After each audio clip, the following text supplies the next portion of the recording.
Alright guys, nag-aayos kasi tayo ng items. Mga items para sa pundo at kayamanan ng Pilipinas. Ngayon may dumating na tao na mangailangan ng kulong-kulong sidecar para mag-deliver sa dineliveran namin dun sa kumpanya. Kaso nga lang yung kasama ko sa bahay wala. Nandito siya ngayon yung mga ilang biyahe pa kayo? Isa lang. Kaya kailangan may record tayo para Oh, doon kayo, may aso doon. May aso dito. Mga isang biyahe. Alright guys, siya kasi yung nangailangan na ng motor. Kasi yung motor na ginagamit nyo, sinauli mo na. Oo, sinauli ko. Alright guys, alin ba gagamitin mo dyan? Yun kasi maganda gamitin yun, maton na yun. Ayun, yan na lang. Ang cambio ng puro harap. Malakas ang preno niyan. Hindi ka kasi pag naisabay mo ng preno sa harap at puwet yan, mamamuna yung driver kasi sobrang namamakat yan. O nga, malakas yung preno niyan. Yan na lang para mapatong ko jumbo doon sa likod. Oo. O kung ito. Ito naman kasi, alanganin ka dito, ibang cambio niyan. Parang pang big bike yung cambio niyan. Ano yan, primera down. Oh, one up down yan eh. One up down, segunda up. Wala na lang pa, plastic.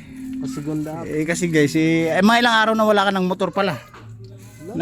Isang linggo na yan ginagamit nyo pang kuha ng mga sukin yung sa items. Ay no, kay Bukne, iniram namin. Ay kay Bukne, may motor si Bukne? Oo. Di ba si Bukne ba yung kamong pupunta sa akin na ano? Oo, nagawa na yung motor eh. Ay nagawa na yung motor na. Yun ba yung nasunog? Ba't nasunog yun ng bagong taon? Hindi. Iba yung nasunog ng bagong taon. Iba yun.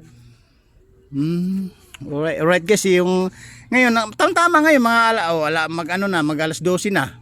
Tama open sila kasi pag alas 12 na mamahinga ng kalahating oras tapos saka ngayon tatrabaho sila ulit, nagre-relax, kakain.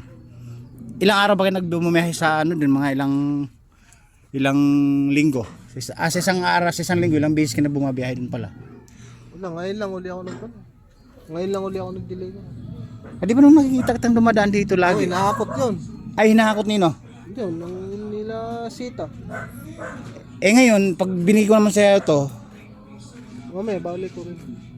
yan ang magiging usapan niya, Aurora. Kasi si Aurora di papayag na ganun yun. Baka hiramin yung motor niya. Ano ang magiging usapan niya yun? Kunwari, wala siya. Ako ang lalagay sa katayuan niya. Siyempre, gagamitin mo yung motor niya. Ano magiging sistema dyan?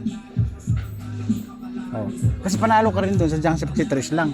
Doon kasi 520, 540.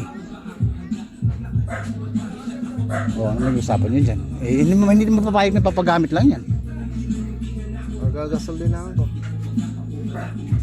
Sige, basta bawari, pupunta ka doon gasulinan kahit yan, gagasulinan kasi may stock yan. Gagasulinan mo, dito ka lang gagasulinan sa taas. Karagusal lang, kasara lang. Sa taas, dito sa taas, kahit yan, kaya ng 40 pesos, 50 pesos balikan yan.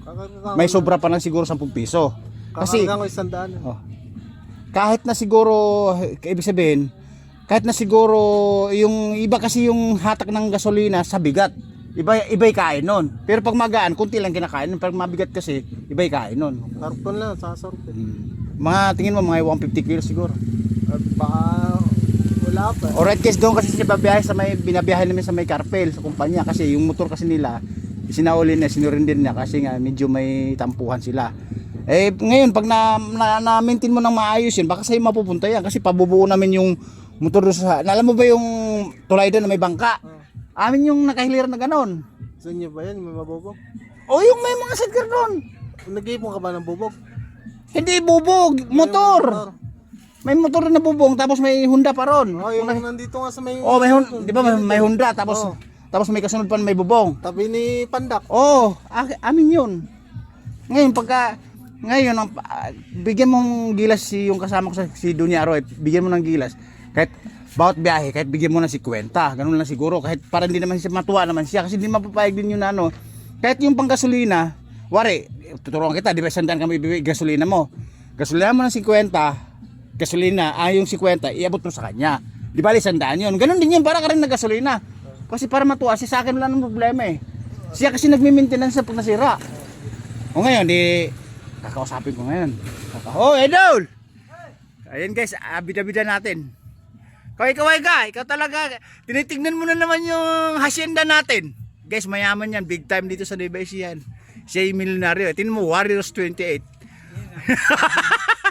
Ganun gagawin mo. Kasi sabi mo nga, gasolinahan mo na 100, yung 50, gasolina mo, yung 50, abot mo sa kanya. Ganun lang. Alright guys, bibigay na natin. Para hindi ka mabalas, para diretsuhan ang buhay mo. Ngayon, pag napaganda mo, alam mo bakit? Ako kakausap, ako kukumbinsi sa kanya. Dito. Ako kukumbinsi sa kanya. Hindi, ngayon naman. Ay, ito ba kayo? Hindi, kung gusto mo humawak ng motor. Hindi, pag ano, pag gusto Oo, ko, punta ako dito. Oo. Ayun, Kakausapin ko siya. saglit na ako. Nakarekta yan. Okay na yung laro ng gasolina, okay na yan. Magkano ba yan? Piatos mo. Pigayin mo yung clutch, pigayin mo. Magkano ba yan? Yun. Hindi, ano na, gasolina lang niya. Sabi ko, 50, tapos babuti 50, di 100. 100 na yung gasolina niya. Ganun lang gagawin mo, no? Make sure na pagdating mo sa may gasolina doon, magasolina ka na para hindi ka magtulak. No?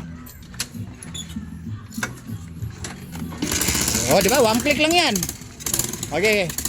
Bago ka lumayas, paglabas, gasolina mo na. May tapanali ka ba? Malalaki, sige. Ano yun? Sinauli daw yung bisikleta yung ginagamit na motor niya. Parang Mio yata yun isang linggo na silang nagtampuhan dahil hindi na sila nagmamahalan. Alright guys, ito yung mga bida-bida natin. Ganda na si Garelli iba yung filter pang Amerikano. Alright guys, pinakita lang natin routine yung nangangailangan sa atin. Ang sabi ko nga, yung kasama ko sa bahay, hindi pa payag na gasolina lang kailangan. Sabi niya, gasolina 100, tapos iabot niya 50. Hindi okay na yun. Alright? Babu. Kaway na kayo! Yan Ngiting